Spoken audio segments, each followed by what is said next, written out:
You're listening to the official Minnesota Wild podcast, presented by Acrisure.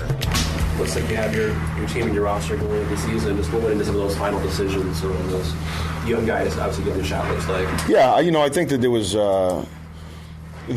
was some tough decisions. I think of who we would send down and who we would keep. I think that for some of the young guys, if you look at like Haight and Pitlick, and then the decision with Urhoff and Ogren, I think that all guys had some good moments in camp. So we feel like this is the group we'll start with and see where they go.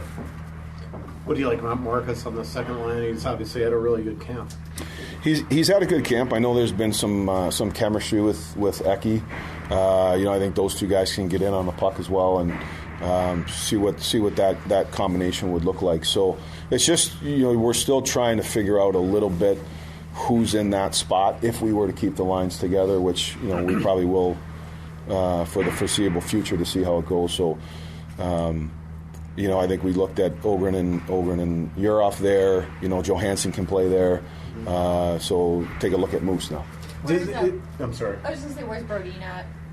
Broads, I don't really know yet, other than he's kind of in the same spot, like he's practicing full, but there's always protocols that he has to go through. So I wouldn't anticipate having more info on him probably till Wednesday or Thursday, depending on whether he's going to be ready or not. Do you with Foligno being on the second line, I mean, the other way to look at it too is that you gave Urhoff and Ogren a ton of chances there, and even though especially Urhoff looked like he was progressing through camp, they weren't producing. So I mean, how much is that a concern going into the season with Zuccarello out, that you're going to really be having to find a winger to play there for the foreseeable future? Yep, I think you're right on with that. It's we feel like those guys had done a pretty good job there, but not a lot of I just think push from that group to be able to do it. So that's we knew coming into the year that was going to be a little bit of an audition spot, and we feel like we did give guys good opportunities and long looks there and different looks, and I think that taking a look at Foligno there now, he adds a different element than those other guys do, but it still looks like a line that could be very difficult to play against. With the Stern line, do you want to have the young guys there, like Urhoff and Ogren, or maybe Ristro's one of those guys? Yeah, I would say that I would say that probably both young guys wouldn't be in at the same time right now, but we're still going through that. But I think Vinny's had a strong camp. He didn't get as much action later in the games, but I think he does have experience. We know what he can do. I think with Ogren and Urhoff, we're still, working those guys in and see if now that camp's over, see what they look like in different positions. Ogren feels like he's tailed off a bit from the early practices, and Hunter had a really good camp. So I mean, is there pressure on Liam that he's really got to get going here? Yeah, I think that Hunter had a really good camp, but I also think that some of it comes to decisions of a wing versus a center. Mm-hmm. And we felt like right now we might be having a different conversation if Sturmy wasn't healthy regarding Hunter and who we would keep. But I think when you look at the lineup right now, you got your four centers locked. Mm-hmm. So it's an opportunity to have Hunter go down, play and get going for what he needs to do. And then with Ogren, and Urhoff, it's still... someone's got to have to take a step to solidify themselves where they're going to play. Mm-hmm. What have you seen from Tarasenko, just having that tool in your toolbox now with all of his experience? I thought Vladdy's been he's been good. I really like his willingness to play without the puck. I think he's how we want to play in a D-zone coverage, rush defense, tracking. Forechecking. I think you look at some of those things when you get a new player and their effort and attention to detail without the puck, and I like what he's done there. Obviously, you can see his shot.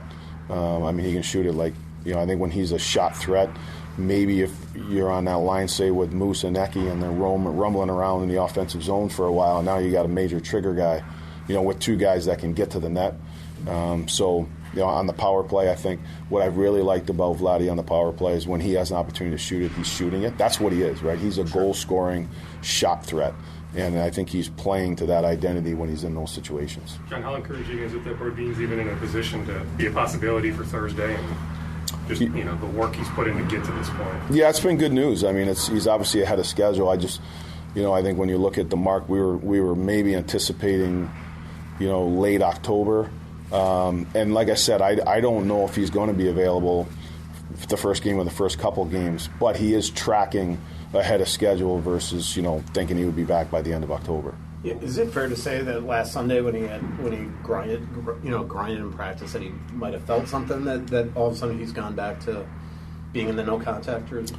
Well, no. So he's not really in a non-contact jersey. Okay. He's in all the live drills. If we do D-zone coverage or anything that has battle, we just have him in that color so guys know they're not. You know what I mean? It's not a non-contact because he's in contact, but it's just more of, if you're in a live drill and you see the yellow jersey, that you're not going to drill him into the boards. Yeah, exactly. Right. There's still contact, but it's not, totally live because we don't want to have a setback either with him where we're pushing it or he's pushing it too much. It's just a little bit more precautionary. Is there going to come a point before you can really clear him that he's going to need full contact to be hit hard and what could happen in a game? Yeah. I do think that he has been. I do like the fact that, if you look at today's practice, there was a lot of competitive drills, a lot of game-like situations, and he was all in those. Now it's, it's different than, someone coming in on a forecheck and drilling him in a game. But he is pushing, shoving, he's boxing out the net front, he is defending along the wall, all those areas. Now it just comes back to, I'm sure they're going to have to test his strength, meet with the doctor, and then maybe put him in a little bit more heavier contact, but that's why I don't know. The fact that he's doing what he's doing is really encouraging. Yep. How much of the last two preseason games were indicative of what you think of Zeev, or how much you think he can do? So the last couple of games are more comfortable in the preseason. Yeah, I think Zeev continues to be a work in progress. I think it's understanding that when's the right time and opportunity to be able to make plays, but 90% of the game it's moving the puck simple. It's making sure the puck stays out of your net. Is understanding your defensive reads, that you're not coming over the boards every time you step on the ice thinking you're going to create something, right? You got to let the game come to you. I think his pace has been better. I think his details have been better. I think he looks a little bit more comfortable on the power play. So all those things are encouraging. And I see him, he sits with Cappy, and we go through his clips after the games. He's willing to, I think he's a coachable player, and I think he's understanding what he needs to do to be an everyday guy. Why it makes sense to reacquire Hynes? I think depth. He's a good player. He's a good young guy. He's got good size. He can skate. I think even when we lost him, you get in the deals, but you're like, oh, he's a good player. I don't think you can have enough D, and I think it gives us some insurance. Even when you look at it, usually go through a season, you're probably going to need 9 to 10, throughout the course of a season, and we thought that he fit the bill for us. Locking up Philip Gustafson, just your thoughts on tremendous. I'm really happy for Gus and obviously the organization. I'm glad that they agreed to it pretty quick. I think it's a good deal for him, great deal for him, great deal for our team, and I think it's nice that he's got that confidence too, and I think he's earned it, that he's the guy for us. And you can't win without good goaltending, and the way that he played last year and the way he looks now is going to be really important for us. How did you feel your check at end camp? You like him and Bogosian together, and Bogosian on the left, but how did David kind of end camp for you?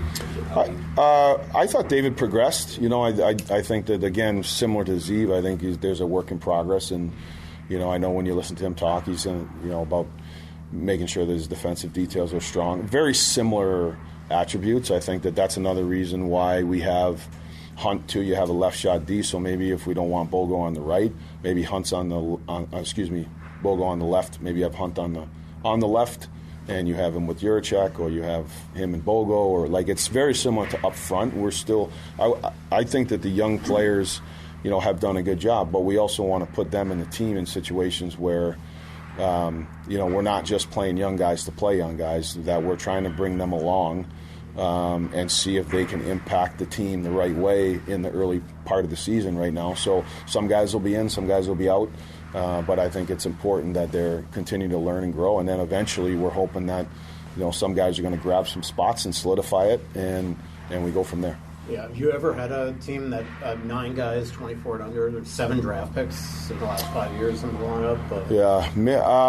No, Nashville probably not. No, because it was a veteran team. Jersey maybe, if I remember, but I don't know.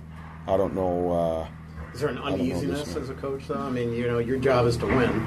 And, yeah, well, for sure. Yeah. I mean, it's balancing that, right? It's just play the kids, but like this is the hardest league in the world. It's the best league in the world, and you go into Chicago, right? Now we're going to go into St. Louis. Now it's going to get ramped up by 5. Say the intensity was a 5 in Chicago, it's going to be a 10 there. So it's the difference sometimes between younger guys and veteran players is a lot of times veteran players, they've been around, they know how to play, they know what the game is about. The NHL is a different beast. It's not college, it's not junior. No matter how good you were at other levels, you're playing against the best guys in the world. So we have to balance, are they ready to play? And if they are ready to play, we'll play them. But, we also can't just put 9 kids in the lineup and think that all of a sudden it's going to be ready to go. We're not in a rebuilding situation. We're in a situation where we want to be a competitive hockey team, so it's going to be a balance. It has to be a balance. Good. Thanks. Okay, thanks, guys. Have a good one. For an extraordinary advantage in sports, you need a game plan. For an extraordinary advantage everywhere else, all you need is Acrisure. With a high-tech human approach to insurance, cybersecurity, and more, Acrisure helps you take care of what you care about. That makes winning easy. See what Acrisure's extraordinary advantage can do for you at Acrisure.com.